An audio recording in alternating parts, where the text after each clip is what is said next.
இங்கே அவர் ஒய்ஃப் ஃபங்க்ஷனுக்கு போன உடனே வேகமாக கிச்சனுக்குள்ளே போய் சக்கரை சாப்பிட்லான்னு போகிறாரு. அவரோட ஒய்ஃப் சுகர் இருக்கிறனால ஆல்ரெடி எல்லா ஸ்வீட்டையுமே எடுத்து ஒரு இடத்துல வச்சு லாக் பண்ணிட்டு போயிடுறாங்க. இவருமே என்ன பண்ணுறதுன்னு தெரியாமல் டிவி பார்த்துட்டு இருக்காரு. அப்போ டிவியில் கூட ஸ்வீட்டோட விளம்பரமாக வருது. இவருமே வேகமாக எழுந்துச்சு போய் கிச்சனில் இருக்கிற எல்லா இடத்துலையுமே ஸ்வீட் இருக்கான்னு தேடிட்டு இருக்கிறாரு. ஆனால் எங்கே தேடியுமே அவர் கைக்கு ஸ்வீட்டே கிடைக்கல. கிச்சனில் இருக்கிற ஒரு கபோர்டை திறக்கலான்னு பார்க்குறாரு. அதை லாக் பண்ணியிருக்கு. இவருமே அவர் ஒய்ஃபுக்கு கால் பண்ணி கபோர்ட்லேருந்து ஒரு பொருள் எடுக்கணும், சாவி எங்கன்னு கேட்குறாரு. நீங்கள் எதுக்காக சாவி தேடுறீங்கன்னு தெரியும்னு சொல்லிட்டு ஃபோனை கட் பண்ணிடுறாங்க.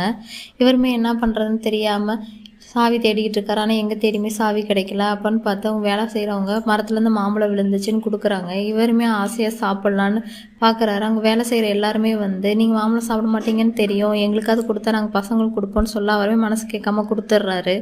இப்போ வரைமே உள்ளே ஃபோன் பார்த்துட்டு இருக்கும்போது அவங்க ஒய்ஃபு க்ளூ கொடுக்குறேன்னு சொல்லி கிருஷ்ணரோட ஃபோட்டோ அனுப்புகிறாங்க. அதை பார்த்து அவர் அவங்க வீட்டில் இருக்க கிருஷ்ண சிலைக்கு போய் பார்க்குறாரு. சாவி இருக்குது. உடனே வேகமாக அந்த சாவி எடுத்து கபோர்டை திறந்து லட்டத்தை திறந்து பார்க்குறாரு.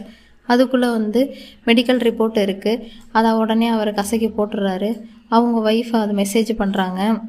நீங்கள் அந்த சீட்டை கசக்கி போட்டிருப்பீங்கன்னு எனக்கு தெரியும், அது பின்னாடி ஒரு லெட்டர் எழுதியிருக்கேன் பாருங்கன்னு சொல்கிறாங்க. இவருமே அந்த சீட்டை படித்து பார்க்கும்போது நான் அவங்க கூட இன்னும் கொஞ்ச நாள் வாழ ஆசைப்பட்றேன், அதோட உங்களுக்கு சுகர் 100 தாண்டிடுச்சு, அதனால் அளவாக லட்டு சாப்பிடுங்கன்னு சொல்லிட்டு ஹாப்பி ஆனிவர்சரி அப்படின்னு போட்டிருக்கு. ஆக்சுவலாக இன்றைக்கி தான் அவங்களோட கல்யாண நாளாக இருக்கும். அதை பார்த்து அவருமே சந்தோஷப்பட்டு அதில் இருக்க ஒரே ஒரு லட்டோட எடுத்துகிட்டு அவங்க ஒய்ஃபோட பேசிக்கிட்டே சந்தோஷமாக சாப்பிட்றாரு.